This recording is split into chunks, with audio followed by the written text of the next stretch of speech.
जय श्री कृष्ण, वंदे मातरम, भारत माता की जय। बांग्लादेश, मुर्शिदाबाद, पश्चिम बंगाल और अब पहलगाम, इन सब घटनाओं को देखते हुए मानो ये सारी घटनाएं संकेत कर रही हैं हनुमान जी महाराज के उस चित्र की ओर जो अब हर एक हिंदू के चरित्र में भी दिखना चाहिए, जीवन में दिखना। हाथ वज्र और ध्वजा विराज, कांधे मूंछ चले हुए साज। एक हाथ में वज्र है और एक हाथ में ध्वज है। ये ध्वज है सनातन धर्म का, जो ये दिखा रहा है कि जहाँ पर हम सनातन धर्म के आधार यानी कि शास्त्रों को अपने जीवन में लेकर के चलते हों, वहीं पर हमको शास्त्रों के ही निर्देशन में अपने हाथ में शस्त्र भी लेने पड़ेंगे। जिस तरह की घटनाएं हुई, नाम पूछ पूछ करके मारा गया, भारत सरकार को भी जागना चाहिए। हिंदुत्व के भरोसे ये सरकार आई है और इस बार जो सरकार आई है वो लंगड़ाते हुए आई। मैं निवेदन करूंगा भारत सरकार से, और बाकी गवर्नमेंट तो एक कौम को लेकर के ही हल्ला बोल करती है। मोदी जी, योगी जी केवल हिंदुत्व को लेकर के चलिए, और हिंदुत्व पेड़ की जड़ काटने से कभी भी वृक्ष नहीं पनपता। जो हम जाति पाति मिटाने की बात करते हैं, उससे हिंदुत्व की रक्षा नहीं होगी। आप जाते तो कृष्ण की गीता भेंट करते हैं, वहां कृष्ण की गीता में ये वर्ण व्यवस्था तो भगवान श्री कृष्ण के द्वारा स्वयं रचित है। चातुर्वर्ण्यम मया सृष्टम,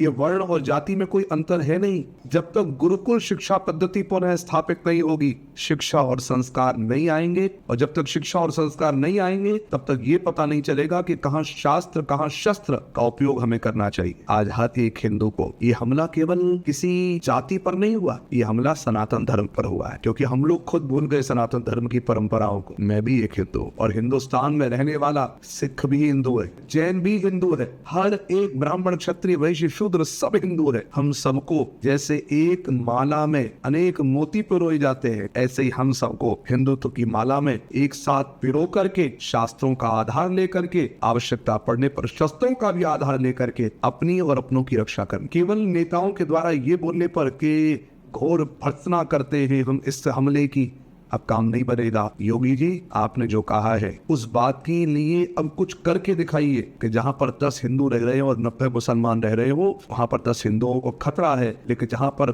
10 मुसलमान हो और 90 हिंदू हो, अब मुसलमान को खतरा नहीं है, क्योंकि हिंदू कभी आक्रामक होता नहीं है, हिंदू कभी हिंसा पसंद करता नहीं है। लेकिन हम किसी को मारने की बात नहीं कर रहे हैं, हम आत्मरक्षा की बात कर रहे हैं। पश्चिम बंगाल में राष्ट्रपति शासन लगाए, और पहलगाम वाली घटना फिर ना हो सके, उससे पहले कुछ ऐसी पहल करके दिखाइए जिससे अपना हिंदुस्तान बच सके, हिंदुत्व बच सके। जय हिंद, जय भारत।